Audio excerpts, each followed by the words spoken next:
Hi, I'd just like to give you a brief commentary on the Magic Jack. I had the misfortune of trying this unit out. I saw an infomercial, 30-day free trial, made it sound so good like they always do. They said, "We're so sure you're going to like this. If you don't like it, we will refund your shipping even." Well, I placed the order. I called the phone number that was on the infomercial, and that was warning number one. I received it was all in infomercial recorded sound. It sounded like bubbles. Very hard to understand the call. Uh, and right there, that should have been a red flag when I couldn't understand it worth beans. It was like bubbles underwater. I should have realized there's a problem. Well, I tried this Magic Jack. It came about 3 or 4 days after I ordered it.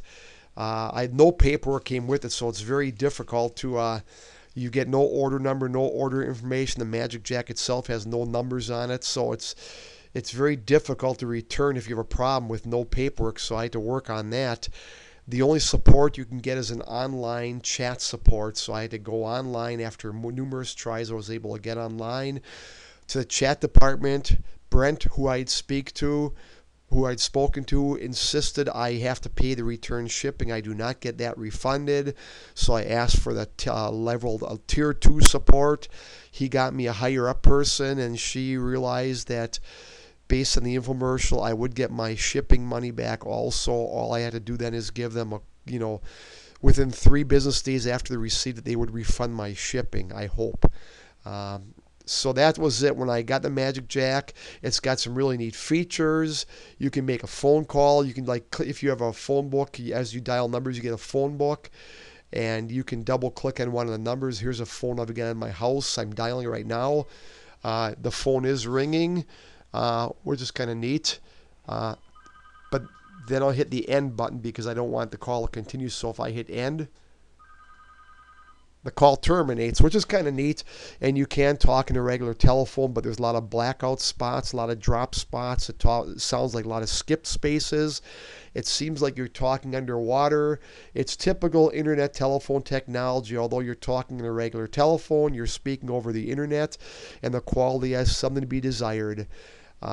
I don't have. I've got a 1.5 connection, which is it's high speed, but it's not the highest high speed you can get. You can go up to many. I don't know how fast you can go, but you can go like 15 maybe.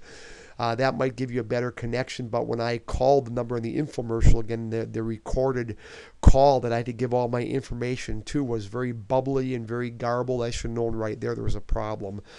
But anyway, it's got a lot of bells and whistles. In theory, it sounds like a neat unit, but I mean, in reality, it works like crap. It's just horrible. I just thought, I'd give it a try. I was afraid it wouldn't be good, and I was right. But I thought I'd give it a try. It would have been neat had it worked, but again, it didn't work. That's the bottom line. You get what you pay for, and there's no free ride. And when you're doing these things on the internet, you're not going to get a real good deal. I mean, you can't get good telephone connectivity on the internet. It just doesn't happen. That technology's got a long ways to go, and if you've got, well, I don't have to go on with that, but I would definitely not recommend the Magic Jack. It sounds good in theory. One more problem I had. It says you can go and get a local phone number. Well, my local phone number is a 414 area code, which 10 years ago was the area code for my city, but now it's 920. So anybody in my city trying to call this number would be a long distance call. It did not have a local number for me in Wisconsin, which kind of stinks.